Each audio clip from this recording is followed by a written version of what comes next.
ಎಲ್ರಿಗೂ ನಮಸ್ಕಾರ ಸ್ನೇಹಿತರೆ. ನಾನು ಸುಧಾ ಶ್ರೀನಿವಾಸ್. ಈ ವಿಡಿಯೋದಲ್ಲಿ ಸರಸ್ವತಿಯ ಜನನದ ಬಗ್ಗೆ ತಿಳ್ಕೊಳ್ಳೋಣ.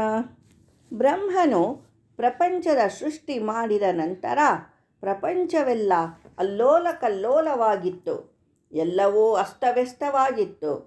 ಶಬ್ದವೂ ಇರಲಿಲ್ಲ. ಯಾವುದೂ ಸರಿಯಾದ ಮಾರ್ಗದಲ್ಲಿ ಇರಲಿಲ್ಲ.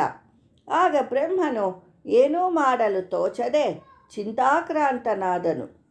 ಸರಿಯಾದ ಮಾರ್ಗದಲ್ಲಿ ತರಲು ಬ್ರಹ್ಮನಿಗೆ ಗೊತ್ತಿರಲಿಲ್ಲ. ಆಗ ಅವನಿಗೆ ಒಂದು ಅಶರೀರವಾಣಿ ಕೇಳಿಸಿತು.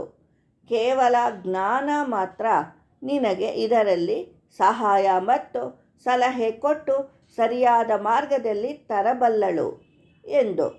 ಆಗ ಬ್ರಹ್ಮನ ಮುಖದಿಂದ ಅತಿ ಸೌಂದರ್ಯಯುತವಾದ ಬುದ್ಧಿ ಮತ್ತು ಜ್ಞಾನದ ದೇವತೆಯಾದ ಸರಸ್ವತಿ ಹೊರಬಂದಳು. ಶ್ವೇತ ಬಣ್ಣದಲ್ಲಿ ಹಂಸವಾಹಿನಿಯಾಗಿ ಮುಂದೆ ನಡೆದಳು. ಒಂದು ಕೈಯಲ್ಲಿ ಪುಸ್ತಕ ಧಾರಣೆ, ಮತ್ತೊಂದರಲ್ಲಿ ವೀಣೆಯನ್ನು ಹಿಡಿದಿದ್ದಳು. ತನ್ನ ಬುದ್ಧಿ, ಜ್ಞಾನ, ಕೌಶಲ್ಯದಿಂದ ಸೃಷ್ಟಿಯನ್ನು ಸರಿಯಾದ ಮಾರ್ಗದಲ್ಲಿ ತರಲು ಬ್ರಹ್ಮನಿಗೆ ಎಲ್ಲ ವಿಧದಲ್ಲೂ ಸಹಾಯ ಮಾಡಿದಳು.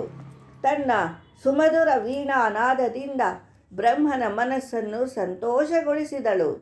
ಕ್ರಮವಾಗಿ ಸೂರ್ಯ, ಚಂದ್ರರು, ನಕ್ಷತ್ರಗಳು ಉದಯಿಸಿದವು. ಸಾಗರಗಳು ತುಂಬಿದವು. ಋತುಗಳು ಬಂದು ಬದಲಾಗಲು ಪ್ರಾರಂಭಿಸಿದವು. ಸಂತೋಷಗೊಂಡ ಬ್ರಹ್ಮ ಸರಸ್ವತಿಯನ್ನು ವಾಗ್ದೇವಿ ಎಂದು ಕರೆದ. ಹೀಗೆ ಸರಸ್ವತಿಯ ಬುದ್ಧಿ ಮತ್ತು ರಚನೆಯ ಕೌಶಲ್ಯದಿಂದ ಬ್ರಹ್ಮನು ಈ ಸೃಷ್ಟಿಯ ರಚನೆ ಮಾಡುವುದರಲ್ಲಿ ಯಶಸ್ವಿಯಾದನು. ಮಾಘ ಮಾಸದ ಶುಕ್ಲ ಪಕ್ಷದ 5ನೇ ದಿನವನ್ನು ವಸಂತ ಪಂಚಮಿ ಎಂದು ಕರೆಯಲಾಗುತ್ತದೆ. ಈ ದಿನದಂದೇ ಮಾತಾ ಸರಸ್ವತಿ ಜನಿಸಿದಳೆಂದು ತಿಳಿದುಬರುತ್ತದೆ. ಈ ದಿನ ಸರಸ್ವತಿಯ ಹುಟ್ಟುಹಬ್ಬವೆಂದು ಎಲ್ಲರೂ ಆಕೆಯನ್ನು ಆರಾಧಿಸುತ್ತಾರೆ, ಪೂಜಿಸುತ್ತಾರೆ.